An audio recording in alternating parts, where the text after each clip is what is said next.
This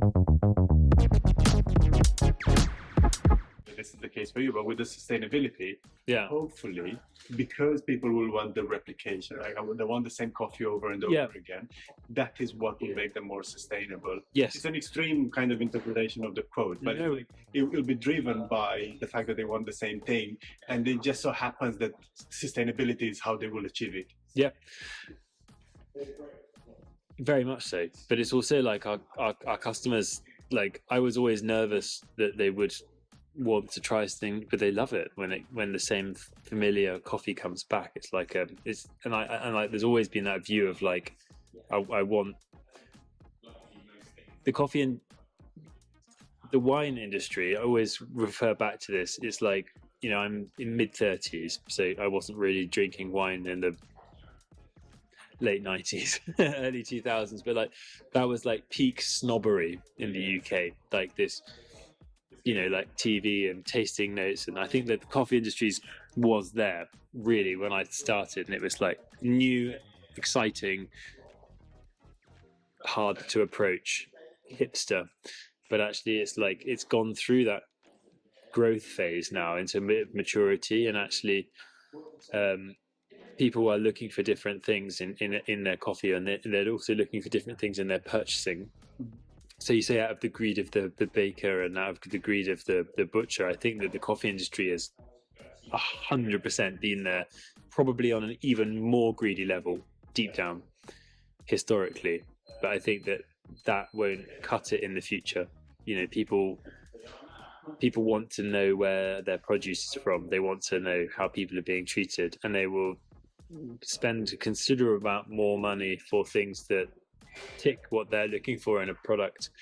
And that's really interesting that that's becoming more mainstream and more norm, like a more normal way of purchasing than what's your most mental tasting coffee. Like I think that's something that I've seen really a big change in the past few years. And actually I think those core values is long term so much more beneficial for the industry as a whole.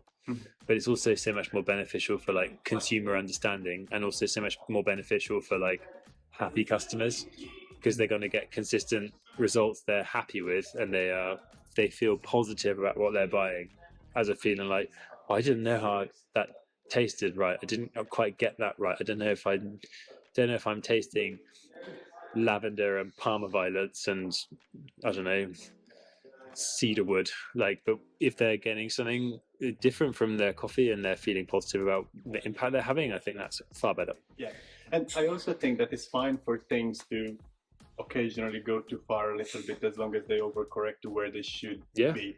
So, and I think we're probably in a bit of that stage. Yeah, and it's also like, as I've traveled more and more and met more producers, I realize how hard it is to produce high volume specialty coffee. And actually then there's systems like the rainforest and UTS and things which give those producers a bit of extra revenue and some more security in a different marketplace. Great.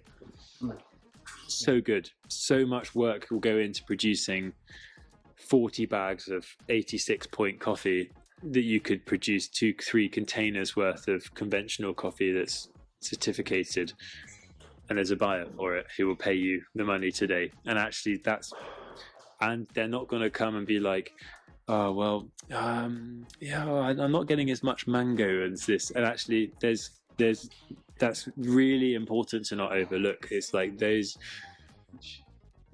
revenue, that's money, it's people's lives, it's people's jobs, and like actually it's not, for me, it's not smart or mature to critique that. It's an essential fact. You need your bread and butter. And I think we also should be very mindful that we are having these opinions from a very privileged Definitely, completely. And we are not in position to judge what those people, because it's very easy to, the whole Maslow hierarchy of needs, right? We've got a bunch of things already met, and we can think about things. But if these people worry about not starving, because they're not starving, but maybe sending their children to a better school, or like getting those, what we think they're basic needs, they're working to get them, I will forgive them for not thinking specialty first, and they need to get those 3 containers because they will actually pay for school for the next 4 or 5 years or something like that. But it's also like those conventional coffees will pay for them to produce specialty and to do it from a place of love and also a place of like wanting to like learn how to do more volume in that. And actually it's like I think that, you know, it's like I'll go back to cars. I mean, Lamborghini's owned by Fiat. You know, you have a base product, and I think that like some of these, and I think it's I've banged on about this, but I think there's a lot of people that are like, oh, you shouldn't do that. But it's like that's your opinion on what you like. It's your preference, but it's someone's livelihood, and they can do both things. You know, we work with some producers that grow some really amazingly average conventional coffees, and they grow some truly exceptional specialty coffees, but they do both well. So yeah, could not agree more. You need, you know, I can go and someone else can buy that, and I can buy this. Great. Yeah, exactly. Yeah.